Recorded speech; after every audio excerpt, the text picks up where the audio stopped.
দেখেন গজারিয়া লোক শান্তিপ্রিয়, গজারিয়া লোক কোনো আন্দোলন করতে চায় না। প্রধানমন্ত্রী দয়ায় বদৌলতে গজারিয়া শিল্প পার্ক আছে তোমার কিনা 19 জন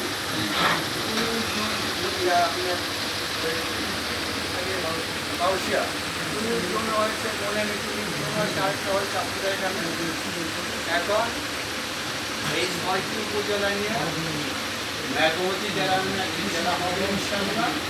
আমাদের যাতে করে নদী পার হয়ে যেতে না হয়, আর কেউ মনে না করে যে মুন্সিগঞ্জে যারা গভীর করে যাবে তারা হলো মামলা পরিষেবা করতে আসছেন, তারা হলো এখানে মত দেন, আর মুন্সিগঞ্জে যারা আসছেন গজারিয়া অনেক ঠিক আছে, গজারিয়া অনেক গেলে আছে, তাই মানে অনেক কথা বললে